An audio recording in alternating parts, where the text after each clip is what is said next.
반갑습니다. 더워도 이렇게 더울 수가 없네요. 말로는 가을이라고 했지만 이게 집 밖을 나가도 덥고 집 안에도 덥고 어디든지 더운 것 같습니다. 이럴수록 여러분 더 밝고 명랑한 말씀 더 자주 하실 수 있기를 바랍니다. 다시 한번 고백하십시다. 이제는 가을이다. 할렐루야. 오늘 사도행전 25번째 시간입니다. 문제의 일부가 아닌 사람은 해결책도 될 수 없다라는 제목입니다.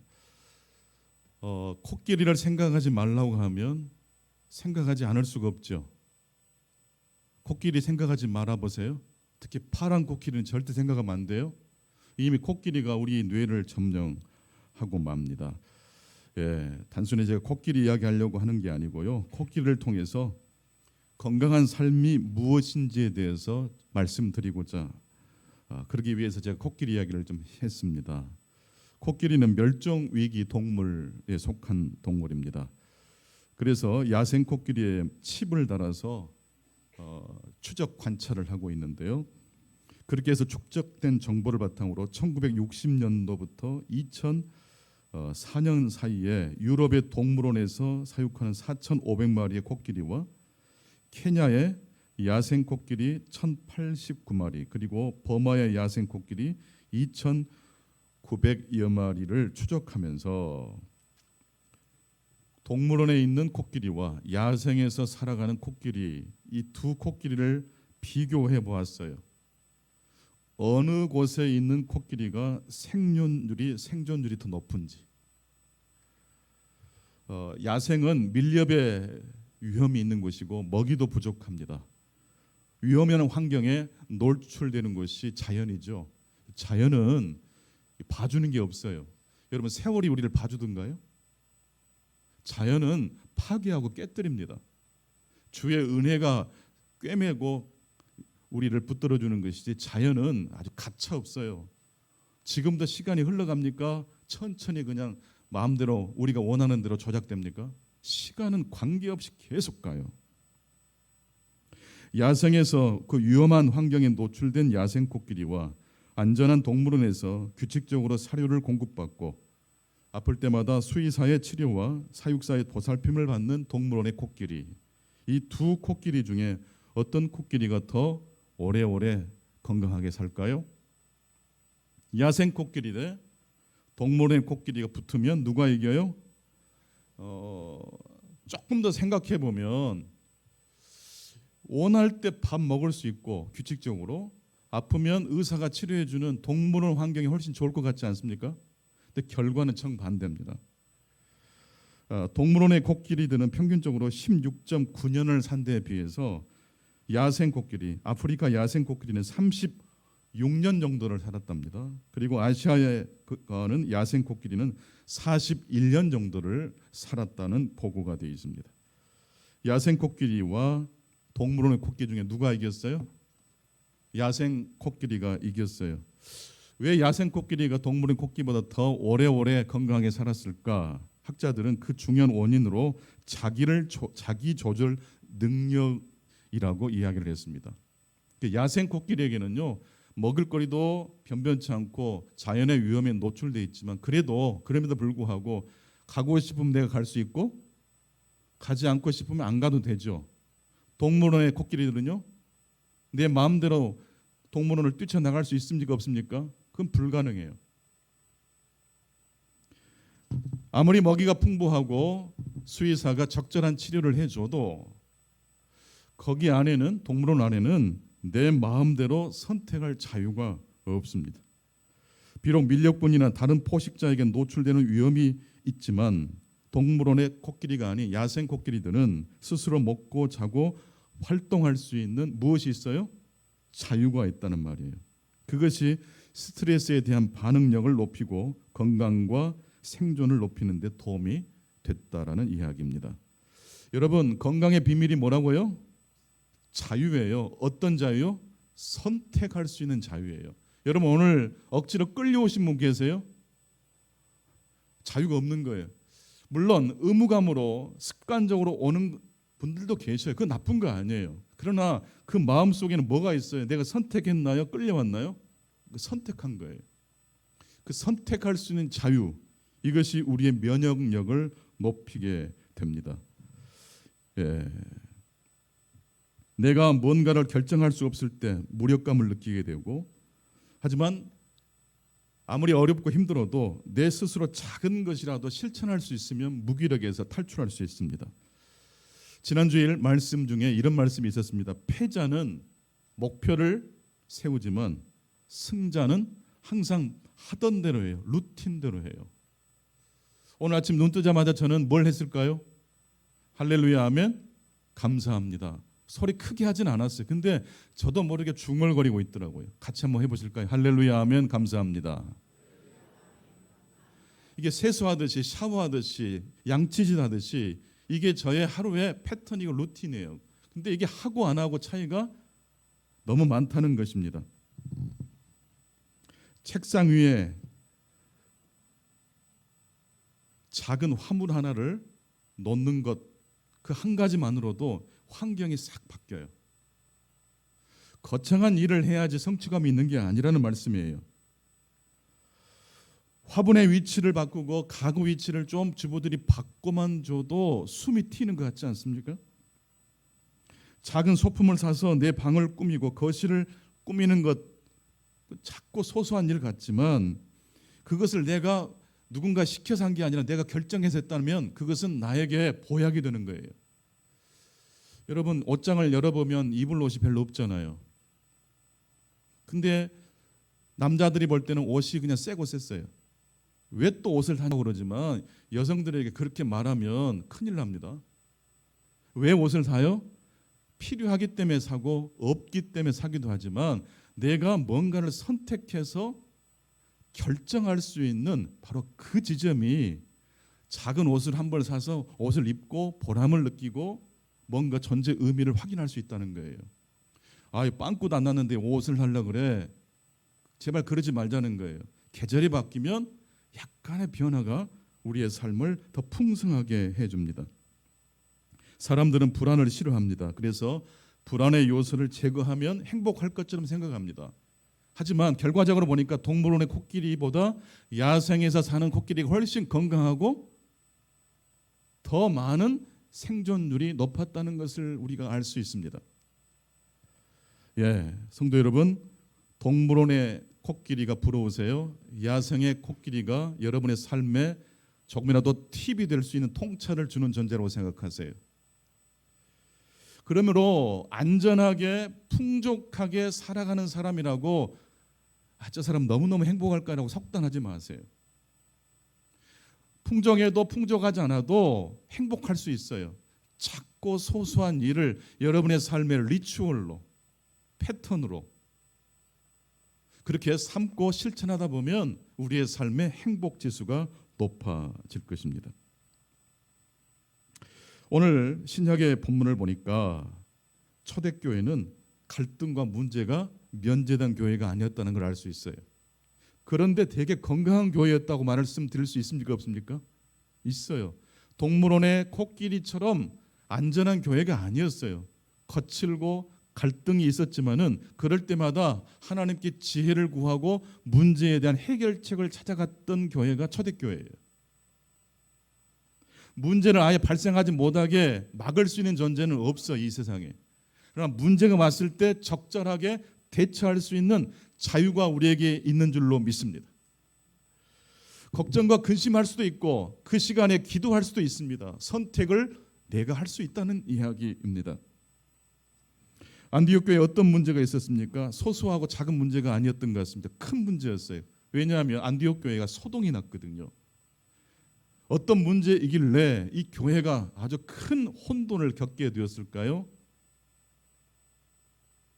이건 우리의 존재의 근원을 흔드는 아주 중요한 문제였어요. 그건 구원의 문제였기 때문입니다. 유대로부터 어떤 한 사람이 안디옥 교회에 와가지고 그리스도의 복음만으로는 구원을 받을 수 없다. 할례를 꼭 받아야지만이, 즉 유대인으로 개종해야지만이 구원의 문에 들어갈 수 있다라고 말을 해버린 거예요. 바울과 바나바가 이방 선교사로서 여러 지역을 선교할 때마다 할례를 받아야 구원받는다고 했던가요? 조건 없이, 관계없이, 그럼에도 불구하고 누구를 신뢰하면, 예수 그리스도를 신뢰하면, 나를 신뢰하는 게 아니에요. 내 믿음을 의지하는 것도 아니에요. 하나님이 행하신 그 일을 내가 신실하게 신뢰하는 것. 그럴 때 하나님께서 우리에게 뭘 주셔요? 구원을 주신다는 말씀이었어요. 이 복음이 가는 곳곳마다 역사를 일으켰어요. 물론 그 복음을 정하는 사람도 있었지만은 그 복음을 통해서 구원받는 사람들이 늘어났고 안디옥에도 교회가 세워졌어요. 그런데 유대로부터 한 사람이 들어와서 나중에 알고 보니까 사도들의 허락을 받지도 않은 사람이었어요. 안디옥 교회에 와서는 이 정도 가지고는 안 돼. 유대인으로서 할례도 지켜야 되고 여러 가지 등등등등 율법을 지켜야 된다라고 말을 해버렸어요. 이때 안디옥 교회는 바나바와 바울 그리고 몇몇의 형제들을 예루살렘 교회에 파송을 합니다. 이 문제를 해결해 달라고. 오늘 첫 번째 말씀입니다. 갈등은 직면해야 하고 직면할 때 해결할 수 있습니다.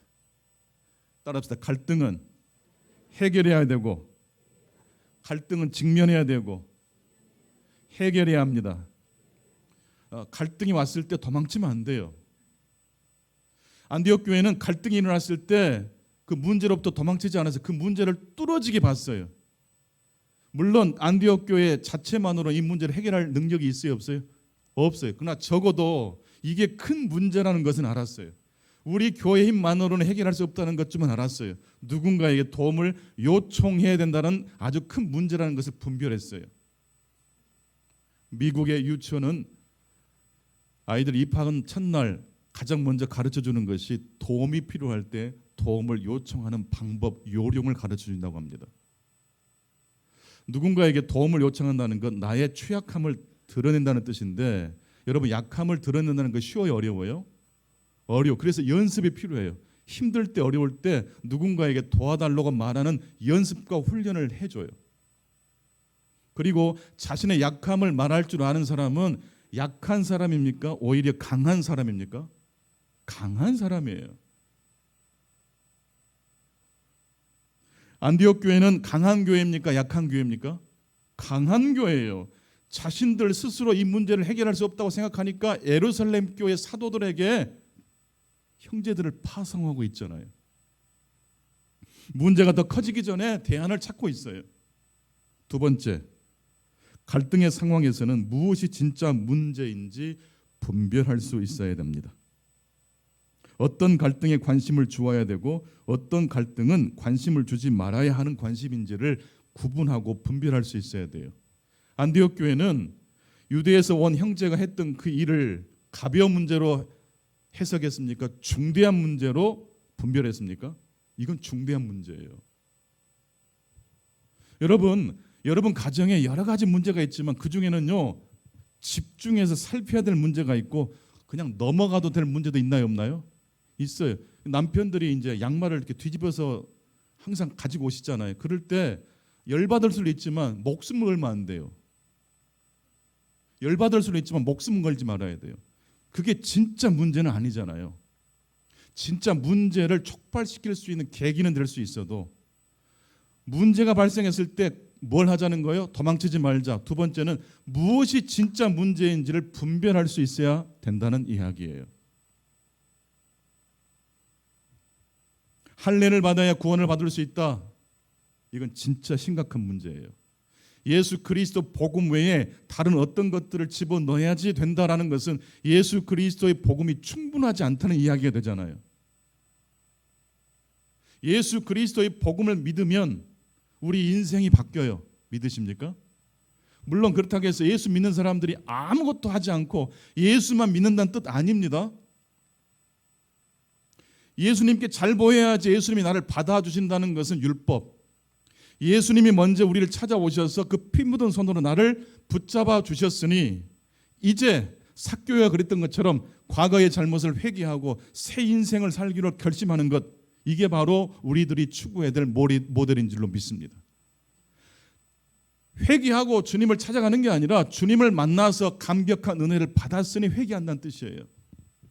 이게 순서가 달라요. 마지막 세 번째, 문제의 일부가 아닌 사람은 결코 해결책이 될 수 없다는 이야기입니다. 같이 따라서 해보겠습니다. 문제의 일부가 아닌 사람은 해결책이 될 수 없습니다. 너만 잘하면 돼.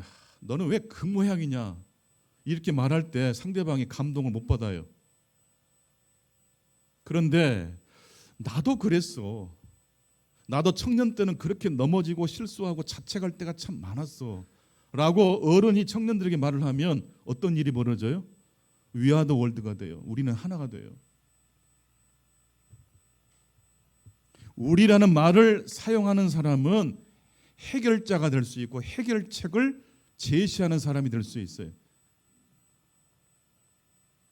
하지만 반대로 나는 완벽한데 네가 문제야라고 말할 때 문제만 남고 해결책은 사라지고 없습니다. 성도 여러분, 물어보겠습니다. 여러분은 구원이 필요한 사람들입니까? 예수님이 필요한 사람들입니까? 그렇다면 여러분들은 문제가 있는 사람이죠? 그게 죄인이라는 성경에서 말하는 말씀이잖아요. 예수가 필요한 사람은 자신을 문제가 있는 사람이라고 여깁니까? 맞아요. 그래서 복음을 붙드는 사람은요, 해결자가 돼요. 복음을 계속 붙들고 나아가는 사람은요, 가는 곳마다 빛을 드러낼 수 있습니다. 우리는 예수님을 믿을 때 첫 번째 딱 한 번 복음이 필요한 사람이 아니라 그 이후로 매 순간 매일매일 그리스도의 복음을 필요로 하는 사람인 줄로 믿습니다. 넘어지고 찢긴 사람에게 그리스도의 복음이 필요하죠. 중풍병자가 나를 좀 구원해 달라고 혈루증 여인이 예수 그리스도를 절박한 마음으로 그 옷자락을 잡았던 것처럼 여러분, 자기가 문제가 많은 사람이라고 생각하는 사람은요, 예수를 그냥 부르지 않아요. 피 터지게 불러요. 교회를 그냥 오지 않아요. 예배를 그냥 참석하지 않아요.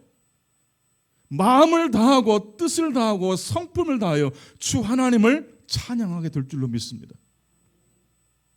목마른 사슴이 시냇물이 말라버린 그 바닥을 막 팍팍 긁어요. 여러분, 이걸 이해하실 수 있겠어요? 얼마나 목이 마르겠어요? 그냥 표면에는 물이 없지만 계속 긁고 파내면 그 근원까지 닿으면 물이 나와요. 목마른 사슴이 되실 수 있기를 축원합니다.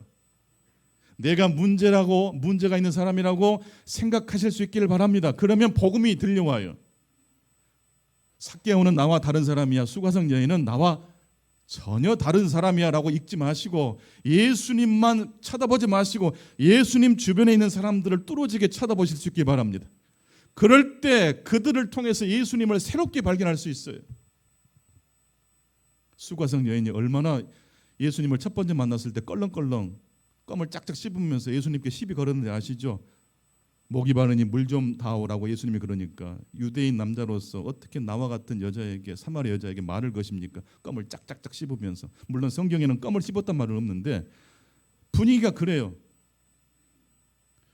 내가 누군지 알았다면 나더러 영원히 목마르지 않는 물을 달라고 했을 텐데, 아이고 이 양만 보소,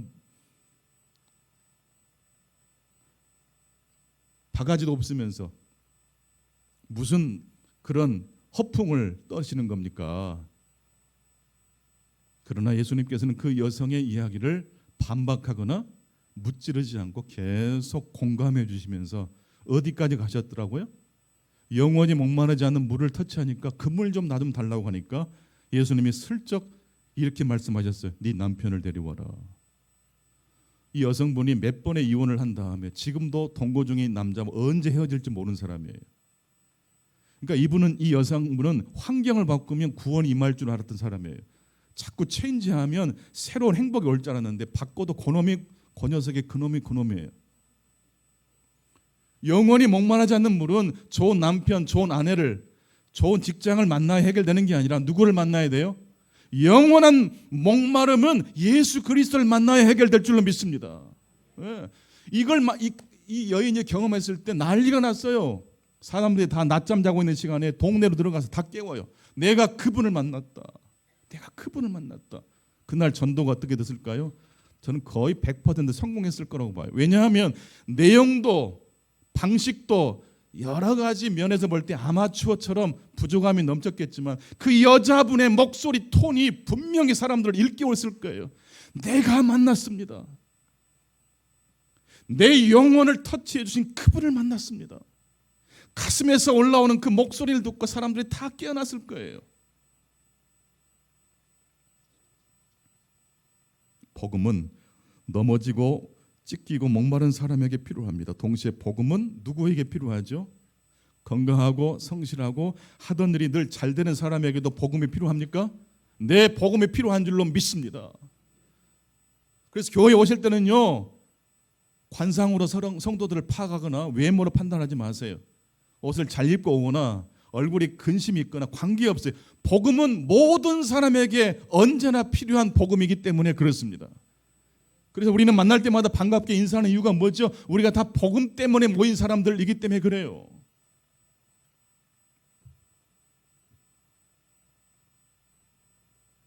내가 문제 속에 포함되어 있는 사람이라고 생각할 때 해결책이 발견되고 해결자가 되고 그리스도의 복음을 더 뜨겁게 경험할 수 있다는 이야기를 드렸습니다.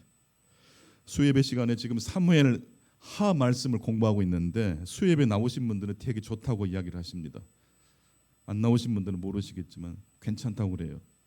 왜냐하면 하나님의 말씀은 우리에게 양식이 되기 때문입니다.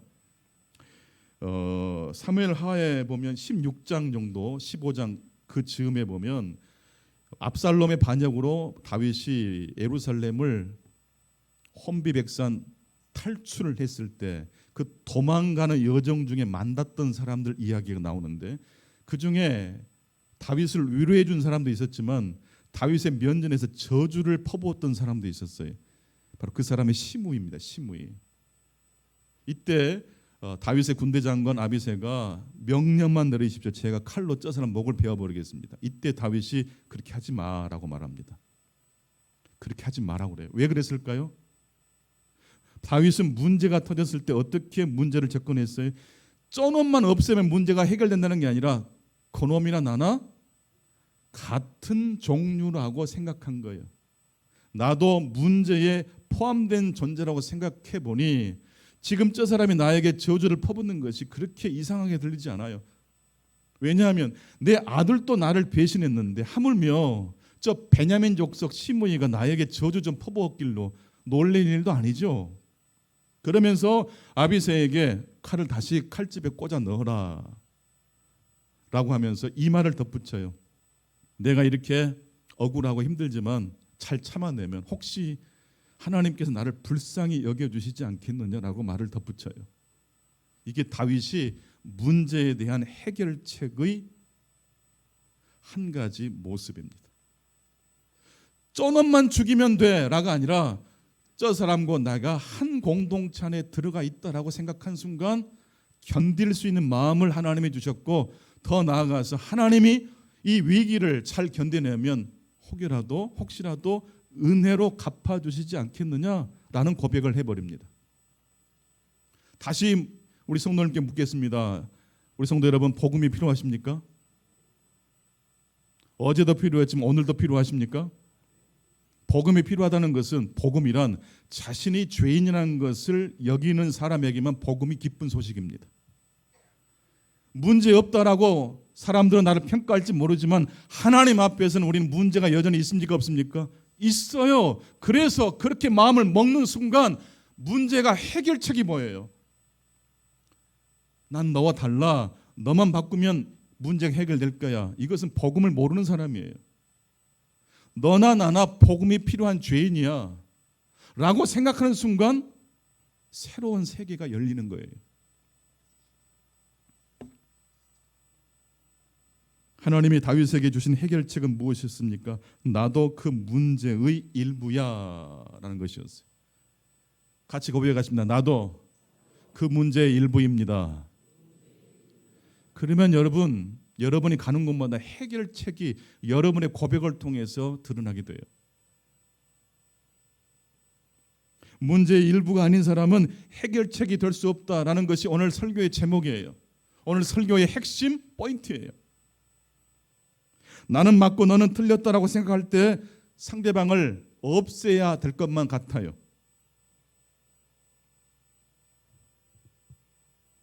어떤 사람이 빛을 그리기 위해서 캔버스를 아젤 위에 올려놓고 그림을 그리려고 이제 했다고 합니다.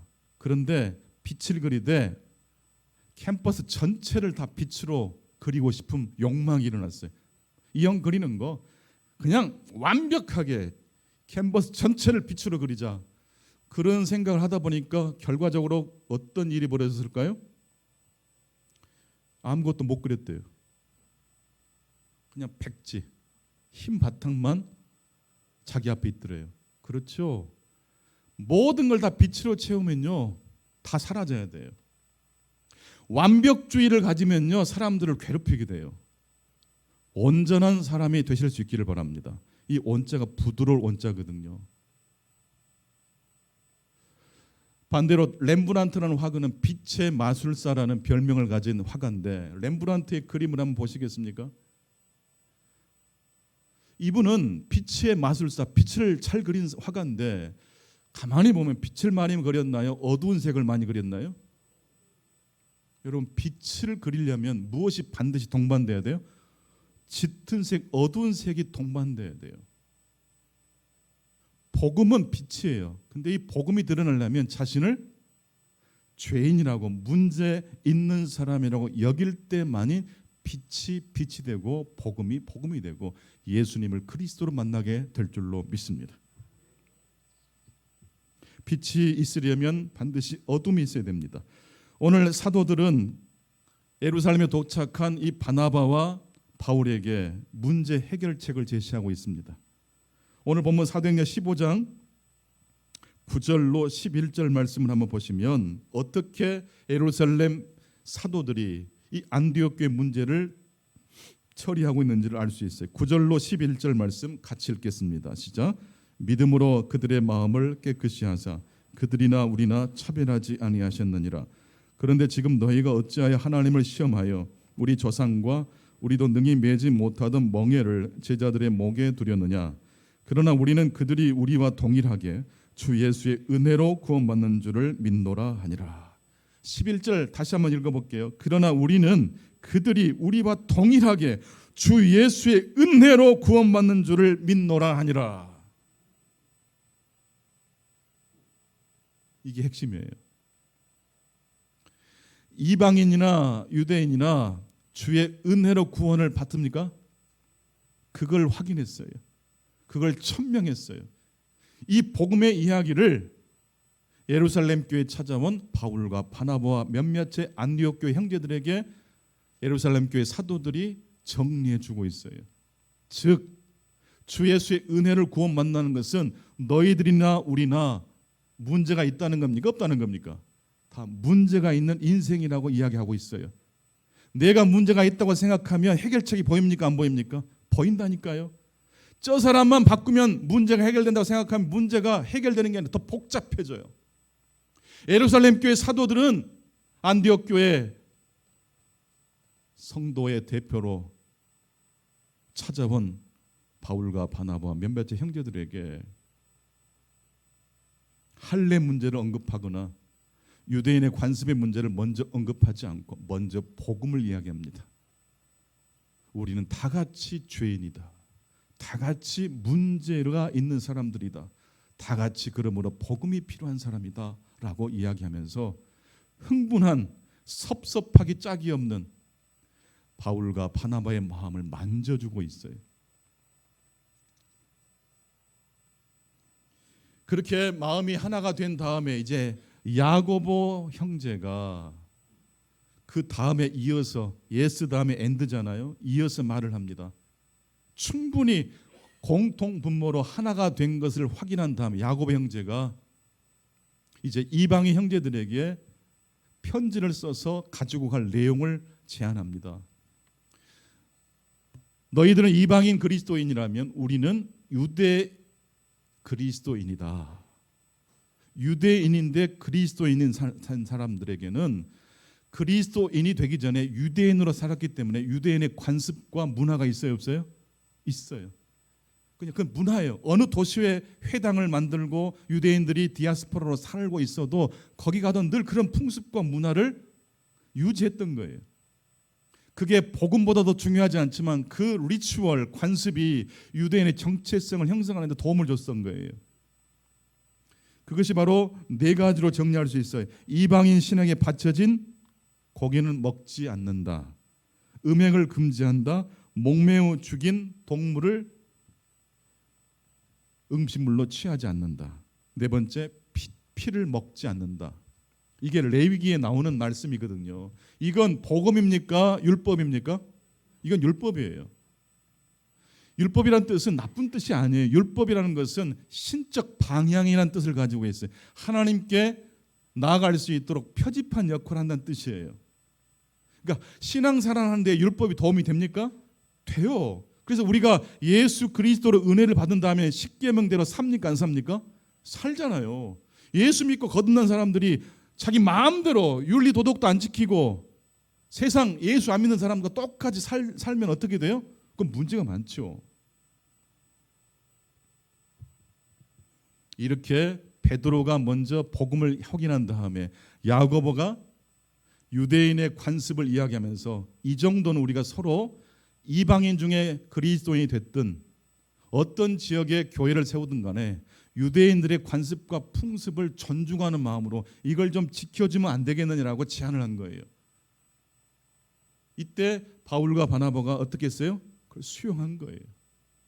그래서 이 예루살렘 교회에서 안디옥 교회 문제를 완벽하고 확실하게 해결해 버린 이야기가 오늘 사도행전 15장의 이야기입니다. 정리해 보겠습니다. 문제가 터졌을 때 어떻게 하면 문제를 해결할 수 있어요? 문제로부터 도망치지 않아야 돼요. 두 번째로 뭐가 진짜 문제인지를 분별해야 돼요. 그리고 세 번째, 하나님께서 이 아침에 우리에게 문제를 해결할 수 있는 메시지를 주신 말씀이 뭡니까? 우리 모두는 문제에 포함된 존재입니까? 문제에서 포함되지 않은 존재입니까? 포함된 존재라고 생각하면 해결책이 보여요. 그런 마음을 먹고 한 주간도 살아가실 수 있기를 축원합니다. 영국의 유명한 저널리스트 G.K. 체스터턴에게 한 일간지 신문 기자가 전보를 붙였어요. 체스턴 씨, 이 세상의 문제가 무엇인지 좀 한 문장으로 정리해 주십시오. 신문사 기사가 좀 뭔가 좀 글을 쓰려고 도움을 요청했던 것 같아요. 이 전보를 받고 바로 그 자리에서 써서 전보를 다시 보냅니다. 체스턴이 이렇게 한 문장, 짧은 문장으로 보냈습니다. 이 세상의 문제가 무엇입니까? 이 기자의 질문에 체스턴이 I am, 내가 문제요라고 대답했답니다. 바로 내가 문제입니다. I am, 바로 내가 문제입니다. 이게 복음을 드러내는 G.K. 체스터턴의 신앙 고백입니다. 문제가 터지는 자리에서 고백합시다. 문제가 뭐예요? I am. 그렇게 사시는 저와 여러분 되시기를 간절히 축복합니다. 기도하겠습니다. 하나님 아버지, 무덥고 힘든 여름이지만 저희들의 건강을 지켜주시고 기어이 오늘 또 주님 앞에 나와 예배드릴 수 있게 해주신 것 감사합니다. 반복되는 그 행동 속에 작고 소소한 선택과 행동 속에 담겨있는 천국의 비밀을 이 한 주간도 깨닫게 해주옵소서. 인생 전체를 자기가 통제할 수 있는 사람은 없습니다. 하지만 하루에 1시간은 성경 읽을 수 있고 하루에 10분은 말씀을 묵상할 수 있고 눈 뜨자마자 할렐루야 아멘 감사할 수는 있습니다. 안전한 동물원의 토끼는 오히려 살지 못하고 수명이 짧게 죽었지만 야생에서 살고 있는 거친 그런 환경 속에서 적응하고 그리고 그 세파를 이겨내는 코끼리들은 훨씬 더 장수했다고 합니다. 하나님, 우리 교회도 우리 개개인들도 우리 한국 사회도 문제를 두려워하지 않게 하시고 그 문제를 지혜롭게 해결책으로 제시하고 돌파해낼 수 있도록 은혜를 베풀어 주옵소서. 청년들을 위해서 기도합니다. 하나님, 저들을 붙잡아 주시고 하나님께서 축복해 주시고 미리 앞서서 저들을 이끌어 주옵소서. 예수 그리스도 이름으로 기도하옵나이다. 아멘.